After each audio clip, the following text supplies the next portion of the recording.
Welcome back, everyone. It is Sunday sit-down time. Joining me tonight, the guy that brings all the color commentating to Mizzou baseball, Matt Michaels. Thanks for joining me tonight in studio. How's it been this season out there for the Mizzou baseball team? Well, it has been certainly a roller coaster ride, Natalie, and I think the number one thing to think about with this Mizzou baseball team is resiliency. This is a team that has fought through pitcher injuries throughout the course of the season. They've lost essentially somewhere around, by the time the season ends, 50 weeks of availability from pitchers who would be going on weekends in the Southeastern Conference. And that's basically the equivalent of 3 starting pitchers. So I don't think you can assess what's happened without looking through that lens. But with that being said, there have been the highs of some of these dramatic wins, a walk-off over Vanderbilt perhaps. Getting this series win at home against Ole Miss actually is one of the highlights of the SEC portion of the season. Tennessee, a big 3-game sweep right at the start to kind of set these guys off on their trajectory. But they keep fighting. They are a resilient bunch, and now we see their offense coming around a little bit. So the story isn't completely written, but the one thing you can say about this Missouri team is they keep punching. And there's not a lot of teams out there who you could say that about at this late stage of the season. Talk about a series that was fun to watch. That Ole Miss series was something to see this past weekend. You know, how important for Steve Beazer and this group was that series win over Ole Miss? Well, it was crucial for a couple of reasons. The one being most practical is they have a head-to-head tiebreaker over Ole Miss, which is at the bottom of the SEC standings right now, tied with their in-state mates, Mississippi State, if you could believe that, with just 6 league wins. Missouri has 7. So if it all ended today, after all of this, Missouri would still be the number 12 seed in Hoover. So think about that for a second. But it was just fun to see the Tigers go up against a team with a lot of offense, and my goodness, we saw a lot of offense on Saturday, to respond to a 7-run deficit and score 9 unanswered to get a series opening victory, and then come out and play one of their more complete games of the season on Friday, where Javen Pimentel took the ball and gave 4 very strong innings, and the Tiger offense responded in such a way that they could make him a deserved winner of the game. And then someone like Nick Smith, I mean, here's a young man from Tennessee who comes in and is not going to be expected to be an SEC higher leverage reliever. He comes into that game and he gets 2 2/3 of an inning of work near the end of that contest, and another freshman, Daniel Whistler, gets the final out, and all of a sudden Nick Smith is one of the more impactful relievers on this team because he's doing his job. He's stepping up in a situation that he wasn't expected to. The Tigers have had stories like that all throughout this season if you look at it closer than just what the record has shown.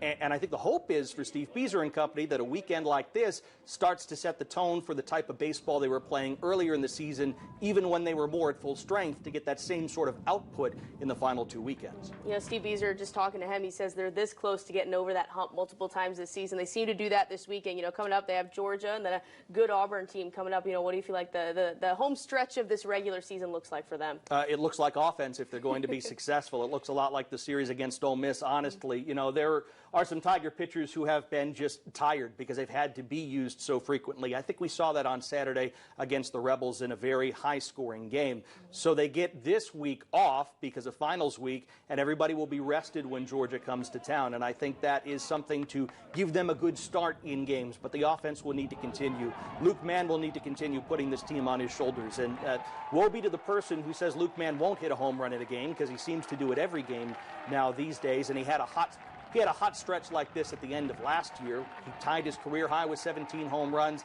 He's now got 45 in his Missouri career. That's second on the all-time list. If he hits 5 more, he'll be first all on his own, all-time for all Missouri Tigers in their career. The Tigers have hit more home runs this season than they did all of last year, and they've done it with 2 weekends to play. They're going to have the opportunities down the stretch to determine their own destiny, but it will have to be with offense, because Georgia can absolutely swing the bat. Auburn maybe a little bit less so, but they have a very dynamic energy type of offense. Georgia will try to swing for the home run. They've got a freshman, Charlie Condon, who just today set the SEC single-season record for freshman home runs, and he might be passed by another freshman. It's been a year for some of that in the league. So the Tigers will have to definitely keep the offense going and get enough pitching down the stretch to have success. But we've seen they can do that, and I think they established the proof of concept this past weekend. Can they carry it through the next 2 weekends and find themselves in Hoover, where everybody has a chance to get done what they want to get done? Well, you mentioned Luke Mann, and like you said, no one tell him he can't hit 5 more, because he'll just go and do it. Yeah, how special has it been to watch him have the kind of season that he's had? It's been incredible. And Luke Mann has been a victim of rough waters, you know, on the field and off the field, really, in his Missouri Tiger career. And he has always went forward. You know, last season he maybe didn't hit for as much average. He had a chance for professional opportunities and then came back to the Tigers in this season with something to prove, and he has improved all facets of his game, in my opinion. He has hit for more average. He has hit in clutch spots. He has learned the pitches that he wants to hit and the pitches he doesn't. He has used all that experience, and he's a guy who I saw after the Tigers dropped their final game at Georgia last season, and Luke Mann felt it. He wants to play for the name on the front of the jersey much more than the name on the back. He is a true son, as Mizzou fans would define it,